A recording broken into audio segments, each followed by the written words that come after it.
Gloria al Señor, muchas bendiciones para cada uno de ustedes, amados hermanos. Los saluda la hermana Gloria Paredes de Reflexiones Cristianas. Ya estamos aquí un día más.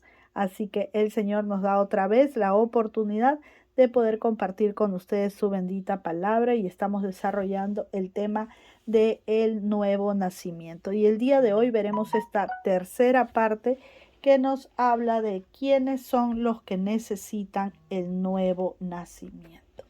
Vamos a leer para esto la palabra del Señor que se encuentra en el libro de San Juan, capítulo 8, versículo 44. La palabra del Señor dice así: Vosotros sois de vuestro padre el diablo, y los deseos de vuestro padre queréis hacer. Amados hermanos, este es un pasaje que describe la naturaleza del pecado y cómo es que éste se manifiesta en las personas que rechazan a Dios. Cuando dice vosotros sois de vuestro padre el diablo, está hablando de todos aquellos que no han recibido o no creen en nuestro Señor Jesucristo como Señor y Salvador, con todos aquellos que no han nacido de nuevo. En esta porción, pues, de la palabra del Señor, Jesús está hablando a los fariseos, a los líderes religiosos que se oponían a su mensaje y a su autoridad. En este versículo Jesús los llama hijos del diablo. Qué dura palabra, ¿verdad? Pues esto no significa que los fariseos fueran literalmente engendrados por Satanás, no, de ninguna manera, sino que el comportamiento, el estilo de vida que ellos llevaban, las acciones que tenían, reflejaban todas las características que tenía o que tiene Satanás, ¿no? Dice, vosotros sois de vuestro padre el diablo. Aquí Jesús está señalando que los fariseos estaban actuando como el enemigo, lo que les acabo de decir. El diablo es el padre de la mentira, de la discordia, de la violencia, de la maldad, de la injusticia. Y los fariseos, en su oposición a Jesús, estaban usando la mentira y la manipulación para mantener su posición de poder, esa posición de poder que ellos tenían. En la segunda parte dice, y los deseos de vuestro padre queréis hacer, refiriéndose a los deseos de Satanás. Esta parte del versículo indica que los fariseos estaban movidos por los deseos de Satanás o del diablo, ¿no? Pues él es el que busca, este enemigo, nuestro enemigo del Señor, ¿verdad? Es el que busca destruir, engañar y separar a las personas de Dios. Su único propósito de él es que las almas se pierdan, que el ser humano viva sin comunión con Dios, viva separado de Dios. Él quiere poner tropiezo para que las personas no puedan llegar a tener esa comunión íntima con el Señor.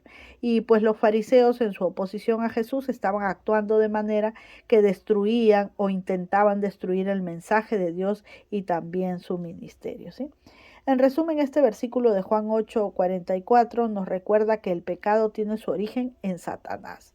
Y los que no aceptan a Jesús siguen las inclinaciones del mundo que está dominado por el mal. Entonces, en referencia a estos versículos y a otras porciones de la palabra del Señor que hemos estado leyendo ya en versículos anteriores, o perdón, en videos anteriores, ¿quiénes serían los que necesitan un nuevo nacimiento?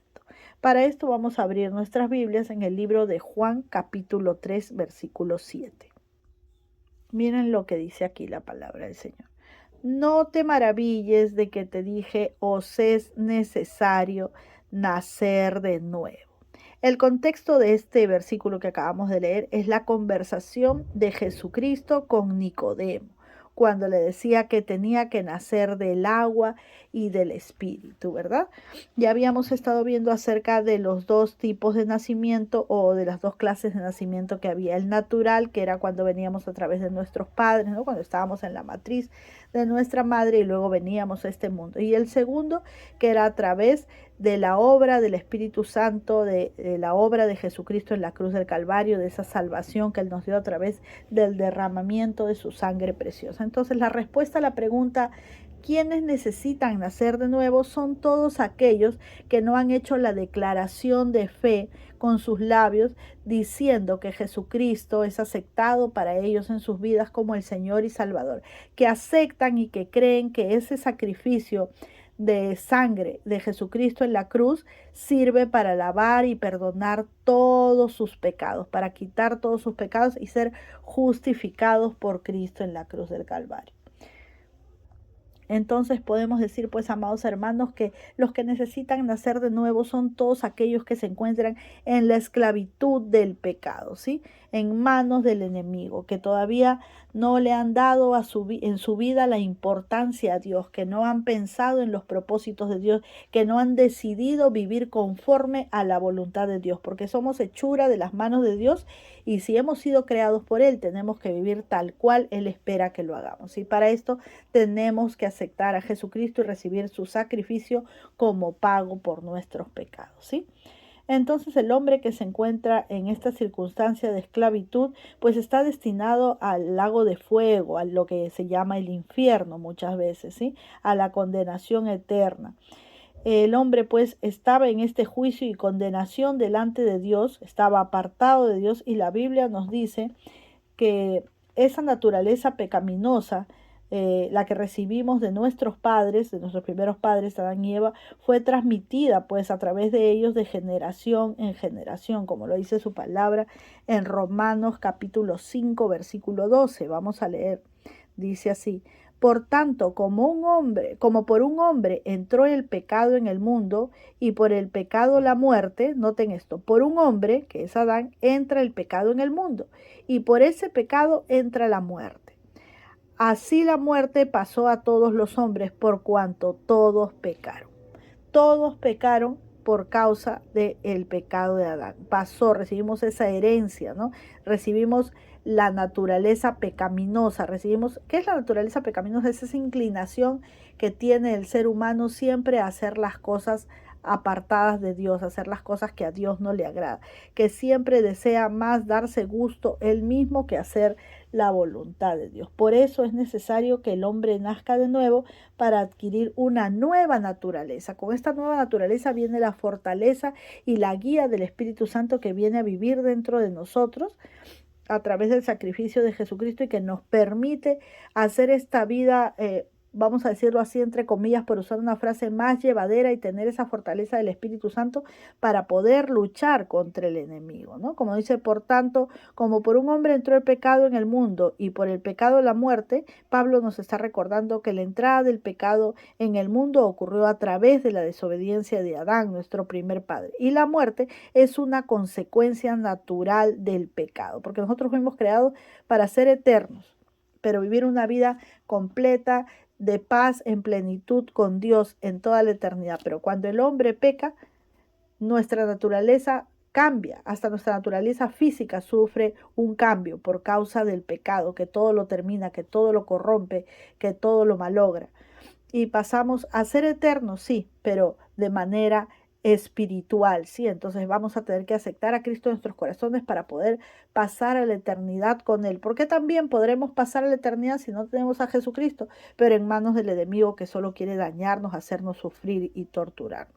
Luego la segunda parte de este versículo dice: así la muerte pasó a todos los hombres por cuanto todos pecaron. La muerte es el resultado, pues, del pecado y se extiende a toda la humanidad. No hay nadie que no haya aceptado a Jesucristo que tenga vida eterna con Dios. Solo Jesucristo es el camino al Padre. Pablo nos está diciendo en este versículo que todos somos culpables del pecado de Adán, que todos hemos recibido esa herencia, que todos hemos heredado una naturaleza pecaminosa y somos propensos a pecar. Este versículo pues es un recordatorio de la naturaleza universal del pecado y de las consecuencias que el pecado trae sobre nuestra vida. La muerte es un recordatorio constante de que el ser humano sin Dios está totalmente separado de él por causa del pecado. Gloria al Señor porque Jesucristo vino y nos libró a través de su sacrificio en el Calvario del precio que había que pagar por el pecado. Él, el justo, pagó por los pecadores y nos libró. Gloria al Señor por esto, amados hermanos. Bien, hemos llegado a la parte final del tema del día de hoy, quienes necesitan nacer de nuevo. Así que quiero hacer un llamado a todos aquellos que estén escuchando este video, que nos estén siguiendo y de repente pues tú simpatizas mucho con la palabra de Dios, te gusta escuchar hablar de Dios, de las Escrituras, pero todavía no has hecho la decisión para poder venir a los pies de Cristo, para poder aceptar a Jesucristo como el Señor y Salvador de tu vida y tomar ese sacrificio como el pago por todos los pecados que has cometido. Quiero invitarte a que recibas a Jesús en tu corazón, que sepas que Él se sacrificó en esa cruz sufriendo con un cruel dolor, con una agonía terrible, y pagó el precio que nos tocaba pagar a cada uno de nosotros, que no lo hubiéramos podido lograr. Solo por Cristo tenemos salvación. Así que te invito a que des este paso tan importante, el paso más importante de toda tu vida, aceptar a Jesucristo como tu Señor y Salvador. Solamente debes hacer una oración sencilla con la cual vas a recibir a Cristo en tu corazón y vendrá a ti el Espíritu Santo de Dios para guiarte en este nuevo camino de vida. Vamos a orar juntos. Gloria al Señor. Hagamos una oración corta y sencilla que puedes repetir conmigo, y también con este modelo de oración pues puedes hacer una oración personal con tus propias palabras, ¿sí? Dice así: Señor Jesús, reconozco que soy pecador y que necesito tu perdón. Creo que has muerto en la cruz por todos y cada uno de mis pecados y que resucitaste al tercer día triunfante y victorioso. Te pido que vengas, que entres en mi corazón y seas mi Señor y Salvador. Te pido que me llenes con tu Espíritu Santo de poder y me ayudes a vivir una vida que te agrade. Día a día quiero caminar contigo. Día a día quiero ser moldeado por ti. Te entrego en esta hora mi vida y mi voluntad para que tú, que eres el alfarero, hagas conmigo como si yo fuera el barro. A ti sea la gloria y la honra en el nombre poderoso de Jesús. Amén y amén. Si has hecho esta oración conmigo, ten la seguridad que ahora ya no eres solo una creación de Dios, sino que eres un hijo de Dios y necesitas alimentarte cada día de la palabra del Señor y tener un tiempo de oración. Dios te bendiga. Nos vemos la próxima. Un fuerte abrazo en el amor de Cristo Jesús. Bye, bye.